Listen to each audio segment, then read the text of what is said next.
Saudara sekalian, mari kita bersatu dalam doa. Bapa di surga, kami sudah menyiapkan diri kami untuk membaca dan merenungkan firman Tuhan. Berkati kami ya Tuhan, agar setiap bagian firman Tuhan yang kami baca dan kami renungkan bersama ini dapat menolong kami semakin mampu dapat memilih kehidupan yang benar, yang berdampak positif bagi kehidupan bersama, yang memuliakan nama Tuhan. Inilah doa kami, dalam nama Tuhan kami Yesus Kristus, kami sudah berdoa. Amin.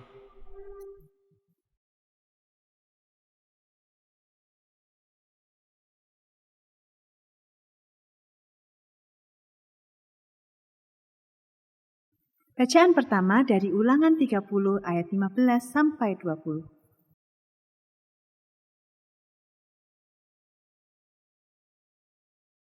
Ingatlah, aku menghadapkan kepadamu pada hari ini kehidupan dan keberuntungan, kematian dan kecelakaan. Karena pada hari ini aku memerintahkan kepadamu untuk mengasihi Tuhan, Allahmu, dengan hidup menurut jalan yang ditunjukkannya, dan berpegang pada perintah, ketetapan dan peraturannya, supaya engkau hidup dan bertambah banyak dan diberkati oleh Tuhan Allahmu di negeri kemana engkau masuk untuk mendudukinya.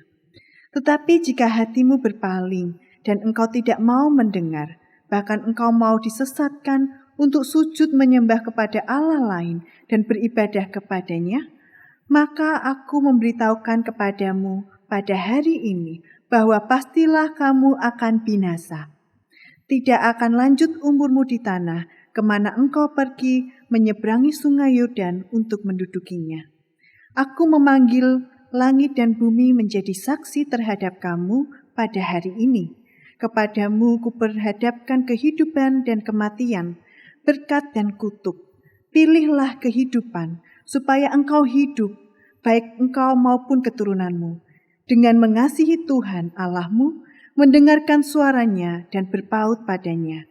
Sebab hal itu berarti hidupmu dan lanjut umurmu untuk tinggal di tanah yang dijanjikan Tuhan, dengan sumpah kepada nenek moyangmu, yakni kepada Abraham, Ishak dan Yakub, untuk memberikannya kepada mereka.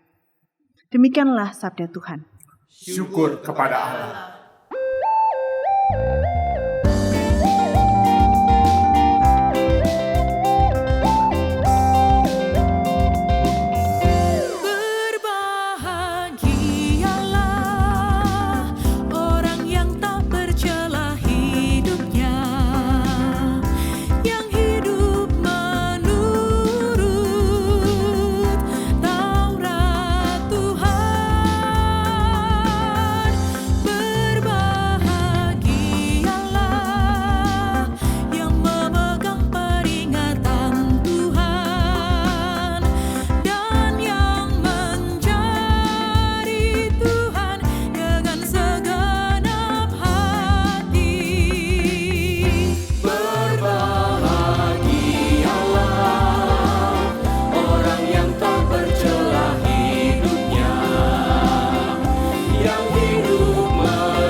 Bacaan kedua dari surat 1 Korintus 3 ayat 1-9.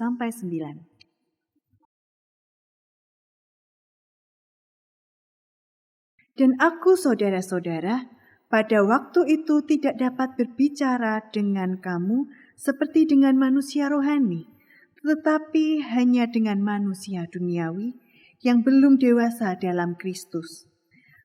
Susulah yang kuberikan kepadamu, bukanlah makanan keras, sebab kamu belum dapat menerimanya.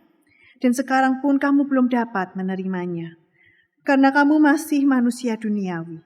Sebab jika di antara kamu ada iri hati dan perselisihan, bukankah hal itu menunjukkan bahwa kamu manusia duniawi dan bahwa kamu hidup secara manusiawi?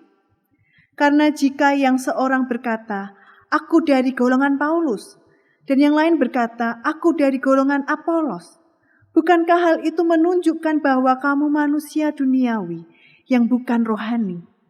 Jadi apakah Apolos? Apakah Paulus, pelayan-pelayan Tuhan yang olehnya kamu menjadi percaya, masing-masing menurut jalan yang diberikan Tuhan kepadanya? Aku menanam, Apolos menyiram, tetapi Allah yang memberi pertumbuhan. Karena itu yang penting bukanlah yang menanam atau yang menyiram, melainkan Allah yang memberi pertumbuhan. Baik yang menanam maupun yang menyiram adalah sama, dan masing-masing akan menerima upahnya sesuai dengan pekerjaannya sendiri. Karena kami adalah kawan sekerja Allah, kamu adalah ladang Allah, bangunan Allah. Demikianlah sabda Tuhan. Syukur kepada Allah.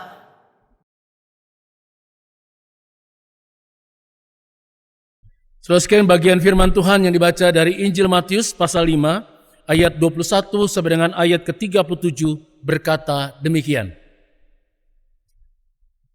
Kamu telah mendengar yang difirmankan kepada nenek moyang kita, jangan membunuh. Siapa yang membunuh harus dihukum. Tetapi aku berkata kepadamu, setiap orang yang marah terhadap saudaranya harus dihukum. Siapa yang berkata kepada saudaranya kafir harus dihadapkan ke mahkamah agama, dan siapa yang berkata jahil harus diserahkan ke dalam neraka yang menyala-nyala. Sebab itu, jika engkau mempersembahkan persembahanmu di atas mezbah, dan engkau teringat akan sesuatu yang ada dalam hati saudaramu terhadap engkau, tinggalkanlah persembahanmu di depan mezbah itu, dan pergilah berdamai dahulu dengan saudaramu. Lalu kembali untuk mempersembahkan persembahanmu itu. Segera berdamai dengan lawanmu selama engkau bersama-sama dengan dia di tengah jalan, supaya lawanmu itu jangan menyerahkan engkau kepada hakim, dan hakim itu menyerahkan engkau kepada pembantunya, dan engkau dilemparkan ke dalam penjara. Aku berkata kepadamu, sesungguhnya engkau tidak akan keluar dari sana sebelum engkau membayar hutangmu sampai lunas.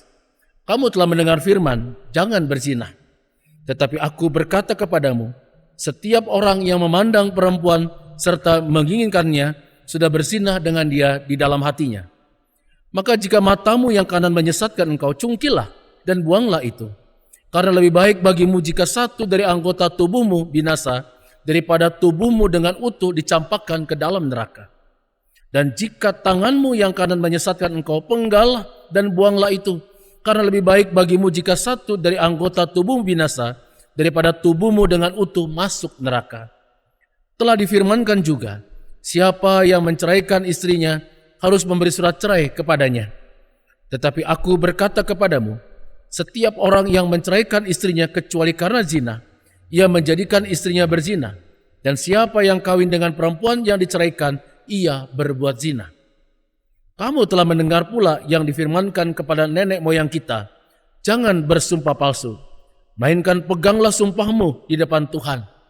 Tetapi aku berkata kepadamu, janganlah sekali-kali bersumpah, baik demi langit, karena langit adalah takhta Allah, maupun demi bumi, karena bumi adalah tumpuan kakinya, ataupun demi Yerusalem, karena Yerusalem adalah kota raja besar. Jangan juga engkau bersumpah demi kepalamu, karena engkau tidak berkuasa memutihkan atau menghitamkan sehelai rambutmu. Jika iya, hendaklah kamu katakan ya, jika tidak, hendaklah kamu katakan tidak. Apa yang lebih daripada itu berasal dari si jahat. Saudara sekalian, berbahagialah kita yang mendengar firman Allah, yang memelihara dan melakukannya dalam kehidupan sehari-hari. Haleluya.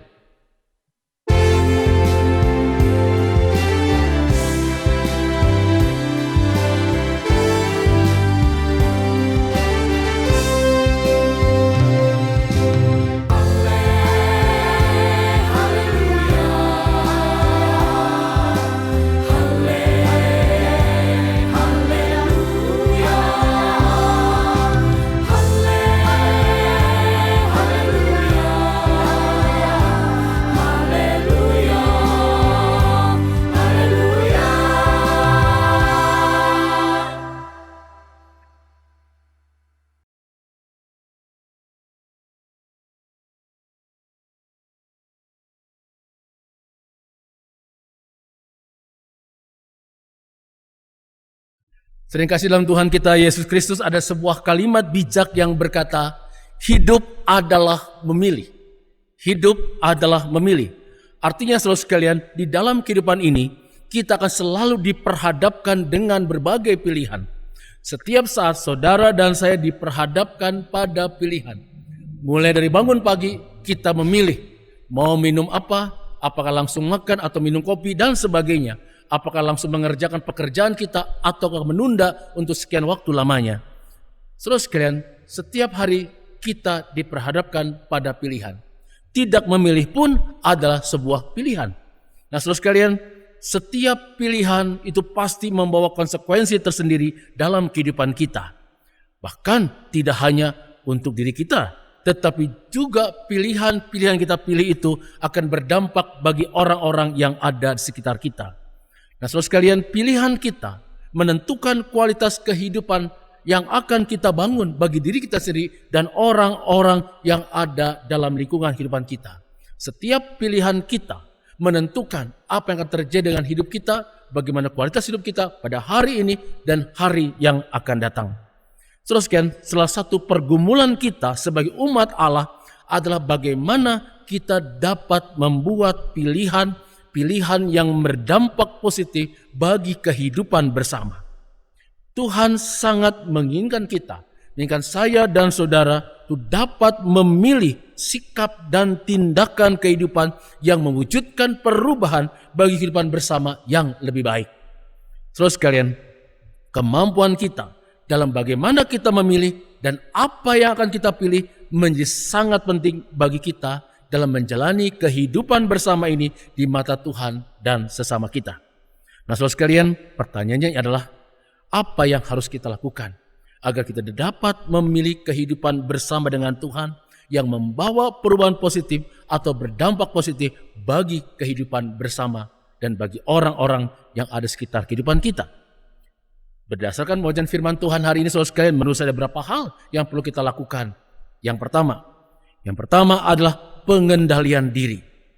Saudara sekalian, pengendalian diri itu dimulai dari pikiran dan niat yang ada dalam hati kita. Bukan hanya tindakan yang terlarang, tetapi juga pikiran yang terlarang merupakan sebuah kesalahan besar yang ada di hadapan Tuhan. Dalam bacaan Injil Matius yang kita baca hari ini, Tuhan Yesus ketika berbicara kepada para murid atau orang yang mendengarnya sangat menekankan pentingnya pengendalian diri yang dimulai dari pikiran dan niat yang ada dalam hati. Bagi Yesus saudara sekalian, dosa tidak hanya terjadi ketika kita telah melakukan hal yang jahat atau yang buruk pada orang lain, tetapi juga sudah terjadi ketika sudah ada dalam pikiran atau perencanaan kita untuk hal-hal yang buruk pada orang lain. Apabila saya dan saudara sudah dikuasai oleh kehendak buruk pada orang lain pada sesama, maka yang memimpin hidup kita bukanlah Roh Kudus, tetapi nafsu, emosi, dan kesombongan. Santo Agustinus berkata begini, tidak ada seorang pun yang dapat hidup dengan sukacita jika hidup dalam kebiasaan yang buruk. Tidak ada seorang pun yang dapat hidup dengan sukacita jika hidup dalam kebiasaan yang buruk. Oleh sebab itu sangat penting apa yang Yesus katakan, bagaimana kita mengendalikan diri yang dimulai dari isi hati dan pikiran kita. Sebab itu saudara sekalian, mari kita terus mengembangkan kemampuan pengenalan diri sehingga kita dapat memilih dengan tepat sikap yang dapat membangun kehidupan bersama. Mereka yang mempunyai pengenalan diri yang baiklah yang akan mampu memilih pilihan sikap yang tepat bagi dirinya sendiri dan bagi orang-orang yang ada di sekitarnya. Yang kedua, saudara sekalian, pengajaran Yesus mengajar kita untuk memandang dan memperlakukan orang lain sebagai pribadi yang bermartabat dan juga dikasihi oleh Tuhan. Saudara sekalian, ketika kita mampu memandang dan memperlakukan orang lain sebagai pribadi yang bermartabat, pribadi yang berharga, pribadi yang juga penting bagi hidup kita, tentunya kita, saya dan saudara akan berpikir dan memilih sikap tindakan yang baik, bukan tindakan yang merugikan dan menyakitkan orang lain. Kita akan ingat apa yang Tuhan Yesus ajarkan kepada kita, yaitu agar kita melakukan kepada orang lain apa yang sebenarnya kita inginkan orang lain perbuat kepada kita. Jika demikian, saudara sekalian, pilihan sikap kita adalah pilihan yang baik bagi kehidupan bersama. Yang ketiga, saudara sekalian, kita membangun sinergi dan berpikir solutif sebagai kawan sekerja Allah dalam membangun persekutuan atau gereja di mana kita ada di dalamnya. Hal ini ditekankan oleh Rasul Paulus dalam surat 1 Korintus pasal 3 ayat 1 sampai dengan ayat 9. Saudara sekalian, pilihlah untuk menjadi bagian solusi dari permasalahan yang ada, bukan menjadi bagian dari masalah. Berpikir solutif, bagaimana berkontribusi menghadirkan situasi kehidupan yang lebih baik dalam persekutuan jemaat kita, dalam hidup keluarga kita, dalam pertemanan kita, tentunya akan menolong kita untuk mengambil bagian dalam pelayanan dengan baik, membangun kehidupan bersama yang lebih baik, serta menciptakan sinergi pelayanan yang semakin baik bagi persekutuan jemaat di mana kita ada di dalamnya. Oleh sebab itu, saudara sekalian, tempatkan setiap pilihan kita dalam bergereja adalah pilihan yang dapat bersama-sama membangun kehidupan jemaat yang bersekutu, bersaksi, dan melayani semakin baik. Yang keempat, saudara sekalian, kita mengembangkan spiritualitas bukan sekedar ritualitas. Saudara sekalian, Charles Kimball dalam bukunya Kala Agama Menjadi Bencana menyampaikan dalam bukunya bahwa agama dapat menjadi monster yang mengerikan dan kejam. Mengapa, saudara sekalian, agama dapat menjadi monster yang mengerikan dan kejam? Ya karena salah satu faktornya adalah para penganut agama itu ialah ketika membaca dan memaknai teks kitab suci, dibaca secara harfiah dan dimaknai untuk kepentingan pribadi atau kelompok. Inilah kritik Yesus juga kepada orang-orang Yahudi pada saat itu. Yesus mengajak para pendengarnya untuk tidak terjebak dalam kehidupan beragama yang sempit, kehidupan beragama yang picik, yang menafsirkan kitab-kitab suci hanya untuk kepentingan pribadi atau kelompoknya. Dan kalau itu yang terjadi, nilai-nilai agama tidak lagi menjadi nilai kemanusiaan yang membangun nilai kehidupan bersama, tapi bisa menjadi nilai yang merusak kehidupan bersama. Saudara sekalian, kehidupan beragama yang tanpa didasari pemahaman yang tepat akan makna yang terkandung pada setiap bagian yang terdapat dalam kitab suci akan membawa orang pada pemahaman keagamaan yang sempit. Akibatnya, saudara sekalian, di tengah gegap gempitanya kemerihan ritual ibadah, kehidupan spiritual justru malah menjadi dangkal bahkan kosong atau meredup bahkan mati. Bukan itu mestinya pilihan kita. Pilihan kita ialah bagaimana kita membangun spiritualitas, bukan sekedar ritualitas. Ketika kita bisa membangun spiritualitas yang baik, ketika membangun relasi yang baik dengan Tuhan dan sesama berdasarkan nilai-nilai iman yang kita pegang, maka saudara dan saya akan dapat memilih pilihan yang tepat. Bagaimana bersikap di hadapan Tuhan dan bagaimana bersikap di hadapan sesama manusia. Saudara sekalian, ada sebuah kalimat bijak lain yang mengatakan, berusahalah tidak hanya menjadi manusia yang sukses, tetapi juga jadilah manusia yang bernilai. Berusahalah tidak hanya menjadi manusia yang sukses, tetapi juga menjadi manusia yang bernilai. Saudara sekalian, manusia yang bernilai adalah manusia yang dapat memilih kehidupan yang bermakna bagi dirinya sendiri, bagi orang lain yang memuliakan nama Tuhan. Maka dengan demikian saudara sekalian, saudara dan saya akan mewujudkan perubahan hidup bagi diri sendiri dan bagi orang-orang yang ada dalam sekitar kehidupan kita dan juga persekutuan jemaat di mana kita ada di dalamnya. Saudara sekalian, selamat memilih hidup dengan benar. Selamat hidup dalam ketaatan kepada Tuhan. Tuhan memberkati saudara. Amin.